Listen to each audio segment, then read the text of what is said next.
ang pagsiselos ay isang tanda ng pagmamahal. Mga seloso ba kayo? Medyo. Oo, ganun Talaga? paglalaki. Pero, yung good way, hindi yung nananak eh. Right. Hindi Hindi yung- kausap ko ng maayos. Ano yung nakakapagpaselos sa inyo? O yun. Kapag may kausap na iba, Agad? Kung aso Pero- yung kausap niya, okay lang. hindi. Ang cute mo na. Oh, Pag tigilan merong- mo yan. Pag may, syempre, kapwa mo lalaki. Tapos di mo kilala. Hindi nyo kilala. Paano kung friend mo dati, like sa school, friend niya Hindi, dati friend from niya dati, school pala, oo. I mean, oo. Ayun, syempre, nadadaan naman sa usapan. So, ako naman, understanding naman ako. Basta papakilala niya. Nang Si Dion nga maayos. pala, kabarkada ko, mga ganyan. At saka hindi ka dinideny na kunyari may boyfriend na siya. May boyfriend nga pala ako tapos mag-uusap kayo. Eh kapag dinideny mo and then, di ba, nakikipag-usap pa rin, medyo off na yun. Nakakaselos talaga. Nakakaselos. May nag-deny na ba talaga sa iyo? yun. Wala. Ikaw, Mars. Uy, Mars, para tayong tayo. tree. Ano, ang tag dito? Oh, I think sa'yo siya na pagmamahal. Kasi may care ka pa sa kanya. Tsaka I think it's, well, ano ba?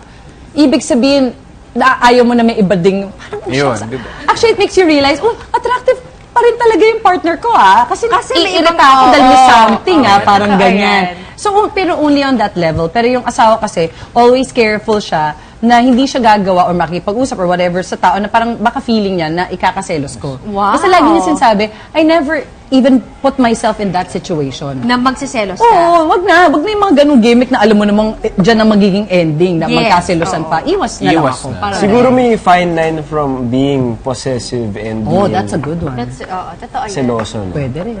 Kasi actually yung selos, medyo bumo-borderline yan sa pananakal. Kasi parang it limits you from talking to other people Oo. or from doing certain things with other people. Right. Kasi parang, kunwari, ano ka ba? O, ba't mo siya hinawakan ng ganun? Diba? Oo. Tatawa ka lang, manggaganon ka pa. To some, it's an issue eh, diba? So, para sa akin, kaya 3 lang. Kasi syempre, naniniwala ko na importante yung selos, pero dapat nasa lugar. Nasa lugar, no? Diba? Kasi ako feeling ko magsiselos ako, Mars, pero bago kasi ako magselos, titignan ko munang mabuti na kaselos-selos ba? Yes. Hindi ako agad-agad lang na parang, bakit mo siya kausap ha? Sino siya? Hindi eh, parang i-assess ko muna. Kailangan meron akong matinding proof Oo. na kaya ako nagsiselos kasi ganito. Yes, Pero kung wala akong tama. pinanghahawakan na ganun, hindi siguro ako magsasalita. Unless, Medyo sure ka ng Medyo sure, something. oo. Pero alam mo, iba din yung kutob ng babae, ah. Oo. Kasi Mas malakas generally, na. hindi ako sobrang selos. Not with my husband, with my ex. Parang ganun, hindi naman ako usually medyo silosang tao. Pero pag kinutubang ka, tas bakit lagi mong pinupunti itong girl na to? Mag-observe ka something din. yun Oh, eh. parang ganun. Parang ganun, oo. Kapag wala namang selos, nakakapag-worry din. Kunyari, hindi nagsiselos yung Oo nga, partner. medyo. Baka sabi, hindi ako ba't di ka siguro na- mahal nito. Diba? Oo, May din. ganun- tapos may yung ganung gumagawa factor ka na yun. ng ways para pag selosan siya, tapos deadma pa rin Oo, siya. yun, Ay, nakaka-worry. iba na rin. Sana yun. may konti pa rin, di ba? konti pa Oo. To also make you feel good pa rin naman About about yourself. yourself. Nagsiselos. Kailang konting-konti.